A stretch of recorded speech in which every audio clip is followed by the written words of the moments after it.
Hi friends, welcome back to Sandy YouTube channel. இன்னைக்கு லீவுனால sweet சாப்பிடணும் போல இருந்துச்சு. மம்மி கிட்ட சொன்ன கேசரி செஞ்சுட்டு உடனே கிச்சனுக்கு வந்துவா கேசரி செய்யணும்னாங்க. வாங்க கேசரி செய்யறத பார்க்கலாம். பேன் எடுத்து அடுப்பு பற்ற வச்சுக்கணும். ரவையை வறுக்க நெய் நம்மளுக்கு எவ்வளோ வேணுமோ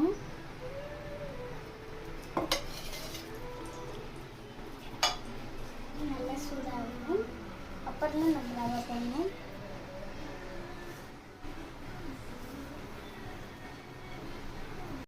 ப்ரௌன் ஆயிடுச்சு. இப்போ நான் ஒரு தனியாக பிளேட்டில் போட போகிறேன். நெய் ஊற்றுறோம். போதும்.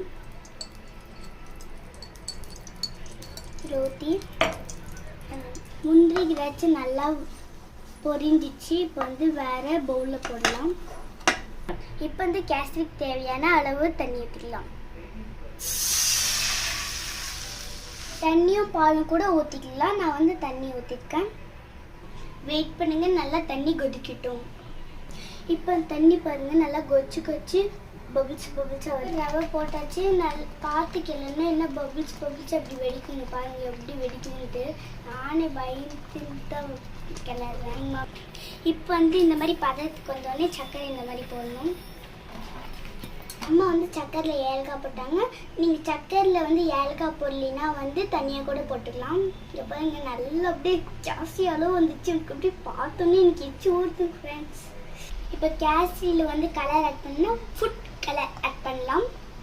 பாருங்க ஃபுட் கலர் போட்டோன்னே எவ்வளோ அழகாக ஆரஞ்சு கலரில் பாருங்க. வாவ், ஃபுட் கலர் இன்னைக்கு தாங்க பார்த்துருக்கேன். இப்போ முந்திரி திராட்சை ஆட் பண்ணணும். ஆட் பண்ணிவிட்டு நெய் ஆட் பண்ணிட்டு நல்லா ஒரு மூடி வச்சிடணும் ஒரு 5 மினிட்ஸ். எவ்வளோ அழகாக கேசரி கலராக ஆயிடுச்சு. நான் செஞ்ச கேசரி இது பாருங்கள்.